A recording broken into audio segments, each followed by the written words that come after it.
Pemirsa, Wakil Ketua Dewan Pembina Partai Gerindra Sandiaga Uno mengungkap adanya kontrak politik antara Prabowo Subianto dan Anies Baswedan.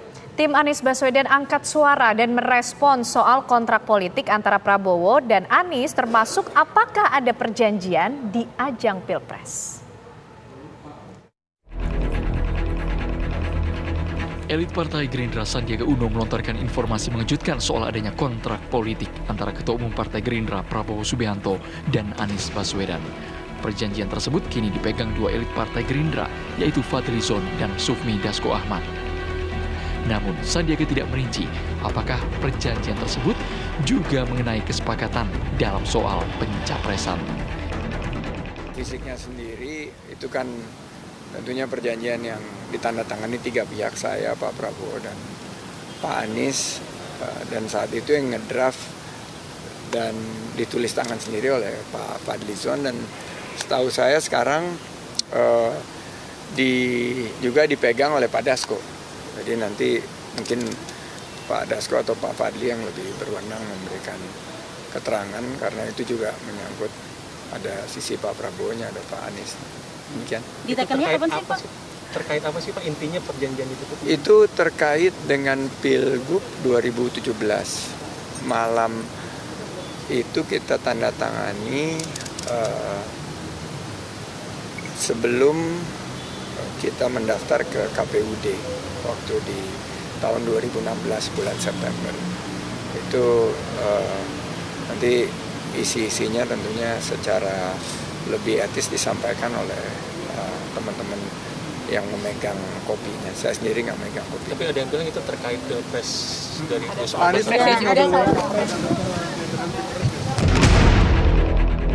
Sandiaga Uno menyatakan perjanjian tersebut saat ini masih berlaku. Menurut saya nanti lebih baik diterangkan oleh yang memegang perjanjiannya, tapi memang perjanjian itu waktu itu dibutuhkan karena harus ada kesepakatan bagaimana kita melangkah ke depan. Koalisi waktu itu kan ada Gerindra, ada PKS, tapi kan paslonnya itu saya sebagai wakil gubernur, ada Pak Anies dan Pak Prabowo. Itu jadi mengatur bagaimana tentang langkah-langkah ke depan, dan nanti bisa ditanyakan kepada yang memegang. Saya rasa lebih etis untuk disampaikan oleh mungkin bisa ditanyakan ke Pak Fadli atau ke Pak Dasko. Tapi kalau dalam situasi sekarang ini, apakah berarti isi perjanjiannya sudah tidak berlaku lagi atau? Itu bisa dicek karena sebagian, kalau perjanjian itu kan pasti berlaku dan jika tidak diakhiri ya perjanjian itu akan terus berlangsung. Tapi mungkin isinya lebih etis bisa disampaikan oleh, apalagi sekarang sama-sama saya bertugas di pemerintahan, sama bisa menyampaikan supaya tidak bias. Apa salah satunya biar Pak Anies nggak boleh maju? Itu nanti bisa dicek. Mestinya sih bisa dicek di dalam itu, ditulis tangan sih itu. Jadi perjanjian itu perjanjian yang menurut saya memikirkan kepentingan bangsa dan negara, kepentingan saat itu kita mencalonkan, kepentingan apa yang Pak Prabowo harapkan kepada kita berdua, dan ada poin-poin. Bermaterai, Pak, perjanjian itu? Perjanjian itu sih legal karena tanda tangan bertiga, dan seingat saya ada materainya. Sementara utusan tim kecil Anies Baswedan, Sudirman Said, membantah ada kesepakatan soal Pilpres antara Anies Baswedan dan Prabowo Subianto. Ada adalah perjanjian soal berbagi beban biaya pilkada dengan Pak Sandi. Itu saya tahu. Oh, yang saat Pilgub 2017 itu. Dan dalam perjanjian itu antara lain, kemudian juga ada perjanjian hutang piutang dengan Pak Sandi dan Pak Anies, karena waktu itu kan memang Pak Anies tidak punya uang ya. Tapi perjanjiannya dikatakan bahwa kalau pilkadanya menang, hutang piutangnya selesai. Karena itu dianggap sebagai perjuangan bersama. Berarti udah berarti sih 2017 sudah selesai. Sudah selesai. Dan saya membaca itu pada waktu itu, termasuk yang ikut mendiskusikan dengan Pak Sandi. Nah, mengenai perjanjian Pilpres itu saya tidak pernah mendengar itu. Yang ada adalah saya ini kan membantu Pak Prabowo kan, ikut bicarakan dengan Pak Anies kemungkinan Pak Anies bersedia jadi calon wakil presiden atau tidak. Dan berkali-kali saya diskusi, jawaban beliau, saya akan fokus ngurus Jakarta. Karena itu di pemilu ini saya tidak ikut. Nah, itu yang diputar-putar ulang kan, bahwa dia tidak akan menjadi penghalang Pak Prabowo, akan terus duduk menyelesaikan tugas di Jakarta, dan itu sudah dia tunaikan, Jadi saya tidak tahu yang dimaksud Pak Sandi itu perjanjian apa. Mudah-mudahan beliau keliru ya. Karena berarti penegasan berarti perjanjian itu soal hutang. Setahu saya tidak ada antara perjanjian Pak Anies dengan Pak Prabowo. Ya. Karena memang tidak sempat menjajaki kemungkinan bersama-sama. Yang ada adalah perjanjian hutang piutang dan pembagian biaya kampanye antara Pak Anies dan Pak Sandi. Itu saya baca. Tidak ada masalah dengan Pak Anies dan Pak Prabowo? Rasanya nggak ada. Ya mungkin Pak Sandi perlu cek lagi ya, supaya lebih akurat. Lantas, apa sebenarnya isi kontrak politik antara Anies Baswedan dan Prabowo Subianto? Dari Jakarta dan Tangerang, tim TV One mengabarkan.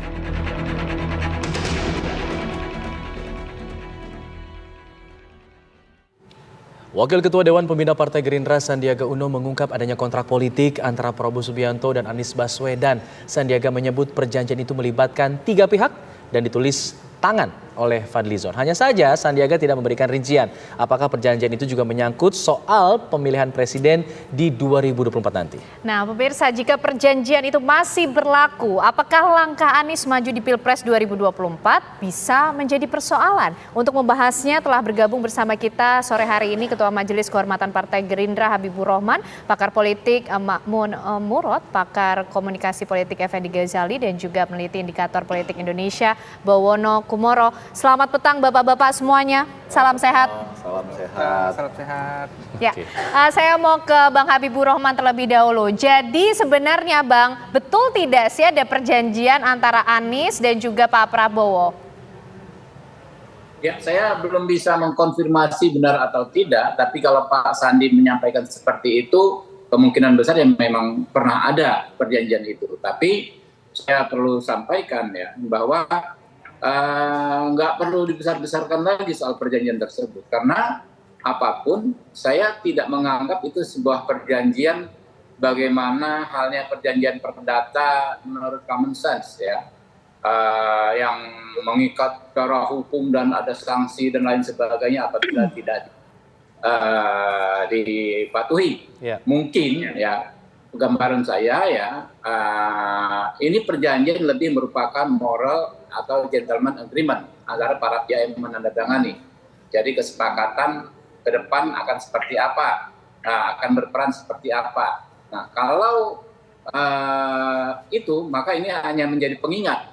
Perjanjian ini hanya menjadi pengingat. Yang mau diabaikan ya monggo, mau dipatuhi ya silakan saja. Seperti misalnya oleh Pak Sandi, misalnya Pak Sandi bilang tetap berkomitmen terhadap perjanjian tersebut ya, itu pilihannya Pak Sandi ya. Adapun pihak-pihak yang lain, menurut saya ya kembali ke situasi moral pihak-pihak yang terkait di situ. Kalau kami Partai Gerindra tentu saja tetap fokus bagaimana pencalonan Pak Prabowo ini bisa mulus dan bisa menang di 2024. Siapapun nanti kandidat yang akan berkontestasi secara sehat dengan kami. Jadi Bang Habibur Rahman ingin mengatakan bahwa tidak usah dibesar-besarkan, kalaupun nanti kemudian Anies tetap maju, tidak apa-apa, tidak akan ada langkah apapun, hanya cap amoral saja tadi Anda katakan. Kami siap berkompetisi secara sehat ya dengan beliau. Ya. Oke, menarik. Saya ingin ke Bang Ege kalau gitu, Bang Ege. Ini menarik karena diungkapkan, di satu sisi dibilang tidak usah dibesar-besarkan, tidak mengikat, tapi yang mengucapkan, yang membesarkan justru mantan wakil gubernurnya Sandiaga Uno. Saat dia mengungkapkan dan kenapa dia mengungkapkan itu penting. Nanti indikator lah ya. Nanti kalau perlu kita sampai ke sana. Tapi secara khusus sore ini lagi-lagi ini kabar petang ya kan dan TV One. Saya bawa contoh kesepakatan tertulis. Ini belum kesepakatan apa itu? Anda punya betul enggak nih? Ini Jakarta 16 Mei 2009 terkenal ini kesepakatan batu tulis berarti. Batu tulis barangkali ya.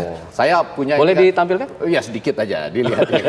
Ini saya punya karena untuk penelitian. Maksud saya begini, belajar dari ini yang tertulis dan kemudian terkenal ya dan banyak dibahas di mana-mana. Saya mau bilang bahwa ini ada 7 hal. Kalau di kelas komunikasi politik ini nggak boleh bikin perjanjian yang seperti ini misalnya. Ini kebetulan tertulis nih ya. Yang pertama karena selalu nanti akan berhadapan dengan adagium yang mengatakan gini. Ini menjadi tidak berlaku ketika bangsa memanggil, ketika negara membutuhkan, ketika rakyat mengharapkan perubahan gitu. Jadi ini ada gium di atasnya yang itu digunakan selalu demikian. Betapa ketat pun sebuah kontrak, maka selalu dikatakan kalau bangsa memanggil, ketika negara membutuhkan, ketika rakyat menginginkan perubahan, otomatis menjadi gugur. Yang kedua, ini kan umumnya dibuat tertutup. Sekarang baru dibicarakan. Momentumnya kenapa dibicarakan sekarang menjadi menarik. Dan yang ketiga, konteksnya berbeda. Dulu orang mungkin mau mengakui ini dalam konteks gentleman agreement, apalagi tertulis ini, karena membutuhkan. Betul nggak? Kalau nggak ada yang gini-gini, saya nggak bisa maju. Tetapi kalau sekarang kan konteksnya sudah beda. Saya sudah menyelesaikan ini, saya sudah menyelesaikan ini, dan sekarang saya dipinang oleh partai-partai lain, saya bisa maju.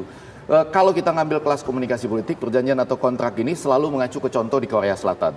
Jadi seringkali terjadi seorang presiden itu yang misalnya menghadapi gonjang-ganjing politik lalu meminta kepada orang lain yang akan diharapkan jadi presiden selanjutnya, kalau Anda jadi presiden tolong ya selamatkan saya gitu. Nah, tapi ternyata begitu dia jadi presiden nggak selamat tuh, nggak selamat. Jadi sama saja tidak akan berlaku. Nah ya, nah kemudian yang keempat tentu saja menarik tadi untuk mengatakan akibatnya apa? Apa sih yang ada ditulis di sini?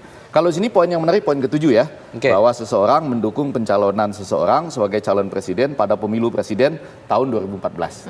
Nah dan kemudian yang tidak terjadi. Ya, nah jawabannya bisa macam-macam. Yang pertama dulu kita dengar itu kan kalau menang, kalau kalah tidak. Jadi maksud saya apa yang mau ditulis dengan akibat apa? Jadi nomor 4 dan 5 misalnya. Kalau menang ataupun kalah tetap harus mendukung, nah itu lain. Atau misalnya begini, kalau tidak dipatuhi kontrak tertulis ini maka selemah-lemahnya apa? Dikeluarkan dari partai. Atau seberat-beratnya apa? Mengganti biaya kampanye sebesar sekian triliun atau sekian puluh miliar. Nanti bisa diganti juga oleh oligarki itu. Malah jadi agak memalukan kalau diganti misalnya. Atau apa gitu.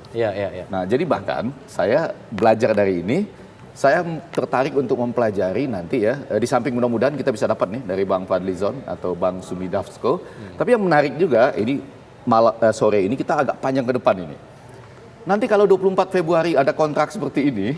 14 Februari? Enggak, yang 24 Februari bulan ini. Ada kontrak lagi buat deklarasi.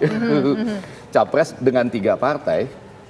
Itu kalau nanti ternyata tidak cocok untuk pendaftaran di bulan November, jadi nggak gampang nih. Yang begini-gini ini bukan sesuatu yang gampang dan sulit mengikat. Baik. Ya. Oke. Saya mau ke Bang Ma'mun Murad juga. Bagaimana kemudian menilai ketika benar ternyata ada perjanjian antara Anies dan juga Prabowo, kalau Pak Sandi bilang bahkan ada materainya. Tadi juga Bang Ege menyatakan kekuatan politiknya sebenarnya minim ya Bang dengan adanya kontrak politik seperti ini. Ada materainya di sini. Iya, begitu. Tapi ini valid ya Bang ya? Ya, bagaimana Bang Ma'mun? Ya, jadi begini ya. Ini kan kita kan tidak tahu ya isi yang sesungguhnya dari kesepakatan atau perjanjian antara Mas Anies dengan Pak Prabowo ya. Kuncinya itu kan ada di Mas Sandi maupun Mas Fadlizon ya. Tapi kalau saya coba membaca ya, ini kan untuk Pilpres 2024. Sementara untuk perjanjian itu kan kalau tidak salah kan terjadi 2016 mungkin ya, 2017. Artinya sangat mungkin malam pendaftaran. Iya, sangat mungkin itu ya perjanjian itu kalaupun ada kok rasanya mungkin lebih tepat diberlakukan untuk Pilpres 2019 gitu kan. Ini pemahaman saya seperti itu ya. Jadi rasanya tidak di 2024. Kan rasanya tidak mungkin wong yang batu tulis yang tadi sudah disinggung oleh Bang Effendi Ghazali itu yang mestinya berlaku untuk Pilpres berikutnya pun tidak dijalankan gitu kan. Apalagi misalnya ini Pilpres yang 2019 kan Mas Anies juga sudah komitmen untuk menjalankan bahwa dia tidak maju, dia komitmen untuk menjadi gubernur sampai akhir periode. Nah ini pemahaman saya itu seperti itu. Tapi memang ini lagi-lagi yang tadi saya sudah disinggung oleh Bang Effendi Ghazali, saya pada beberapa hal sepakat. Memang ini persoalan yang terkait dengan masalah moralitas ya. Tadi juga disinggung oleh Mas Habib juga. Ini soal moral, perjanjian moral ya, moral agreement antara pihak-pihak yang terlibat di dalam setiap kesepakatan politik. Memang itu tidak ada. Sebenarnya kalau ada materinya kan itu punya kekuatan hukum juga untuk dalam pengertian bahwa orang harus taat terhadap apa yang telah ditandatanganinya.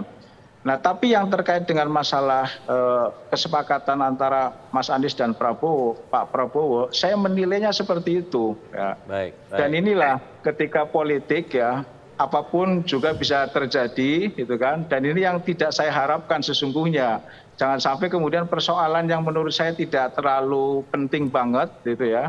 Kemudian nanti muncul ya, nanti antara Mas Sandi yang dulu sebelumnya pun sudah pernah berpasangan dengan Mas Anies kemudian harus pecah berantakan misalnya. Ini kan problem di politik itu kan seperti itu. Ya sama lah misalnya kalau kita mau agak ke belakang Pilpres yang lalu 2019 itu kan betapa misalnya masyarakat terbelah dua antara kubu Pak Jokowi maupun kubu Pak Prabowo, tapi kemudian di saat orang masih banyak yang menggugat KPU, tapi kemudian Pak Prabowo tahu-tahu kemudian menerima pinangan untuk menjadi menteri. Ini juga persoalan juga. Baik. Yang kemudian ya saya kira itu dulu ya komentar saya nanti. Kita bergantian dulu ya. Baik. Saya ingin ke Mas Bawono nanti untuk mengomentari selepas jeda ya, tapi ya. Nanti kita akan kembali lagi selepas jeda, pemirsa tetap bersama kami di Kabar Petang.